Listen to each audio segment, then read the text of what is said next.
I just lost my job.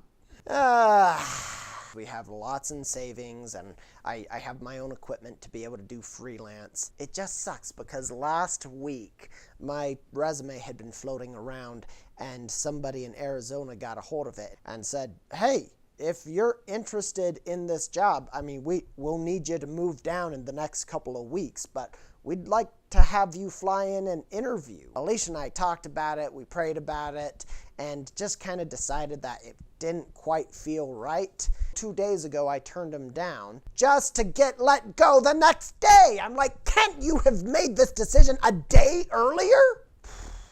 But part of me feels like this might be a blessing in disguise, because the very hour that I was being let go, I got an email from somebody. They're like, hey, it's not a huge freelance job, but I'd like to hire you to do this and this and this. And I'm like, okay, that's very nice. Feel like someone upstairs is looking out for me. My father-in-law, who's in HR, just moved into the area, and he helped me kind of figure out the whole severance package. One more thing that's actually been a real comfort to me is one of my buddies, who's in the same industry as me, just posted on Facebook that 14 months ago, he had been let go.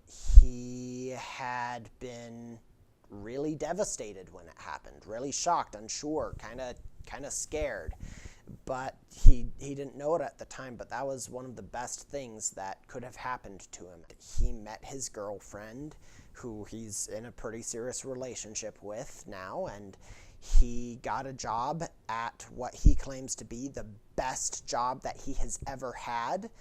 And he just kind of talked about how there isn't growth if you don't get outside of your comfort zone. And that was so incredibly helpful to me, because last time that I was job searching, it really sucked. It took me 10 months out of college to find a job. I have not been looking forward to that process. But because I'm a millennial and the current trend is to err on the side of being too vulnerable, I am going to make a vlog about this whole process, starting from the day after I had been laid off, going all the way until I hopefully find a job. This could be a really lame vlog if I get a job like next week. So let's see how this goes, So I'm driving to a job interview at Salt Lake at a dental implant place. Apparently they need a full-time videographer. I'm not really nervous.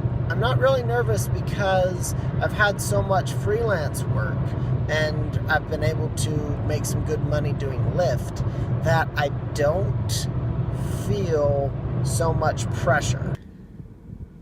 So, one of the places that I was asked to interview today brought me to this location. If this is what the building that you are supposed to interview at and the entire place is deserted, do not knock on the door.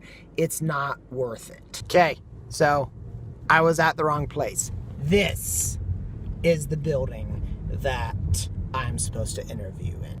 I feel much less likely to be murdered here. This is the first time in my life that I am going into an interview without a tie.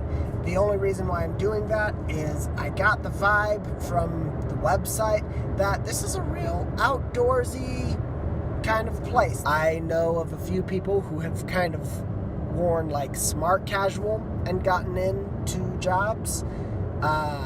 So I don't know, we'll see. But I am ditching the glasses. So the first month of unemployment has actually been pretty good. I got a couple of freelance jobs just in the first couple of days of my unemployment, and a couple more have trickled in since then. I've done a little bit of Lyft driving here and there to bring in some extra money, and while I wasn't getting paid gobs of money at my last job, I'm almost making as much money as I was when I was employed there. It feels so nice. Now, I've only had a few job interviews at this point, and some of them have gone okay, but one of them went really, really well. I spent probably 3 or 4 hours the night before doing research for their company, trying to figure out what would be the best thing for me to say. And then you know what I did the day of the interview?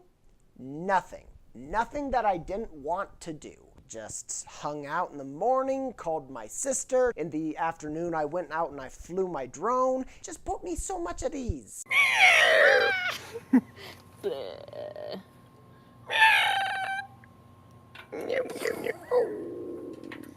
know ninjutsu. You're okay, Bryce. You're okay. You don't have to get this job. There will be other jobs in the future.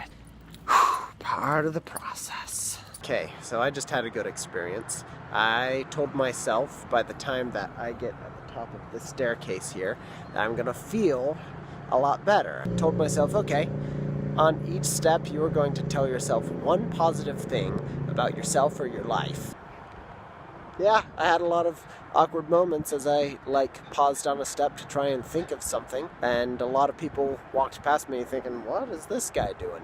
But it worked. Today is the day that the decision should be made about the job that I interviewed for, the one that I'm really excited for. And it's about noon. Haven't heard anything. Anxiety's killing me. A million thoughts are going through my head. And it's tough because I am trying to be optimistic. I'm trying to be productive, but it's just so hard to do.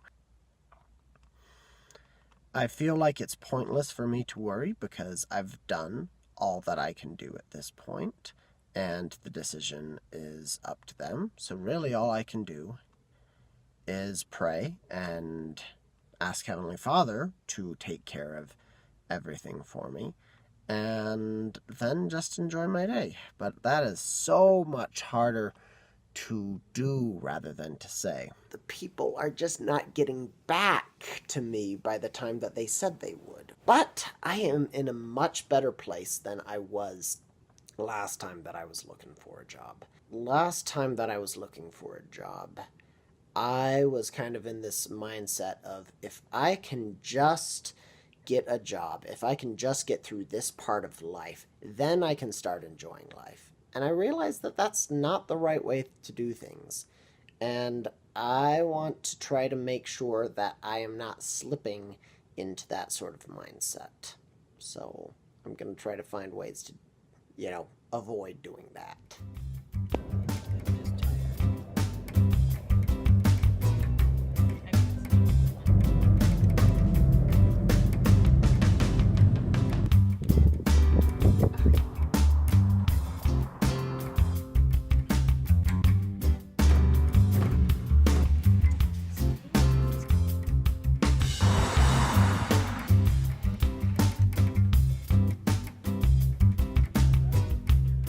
There it is.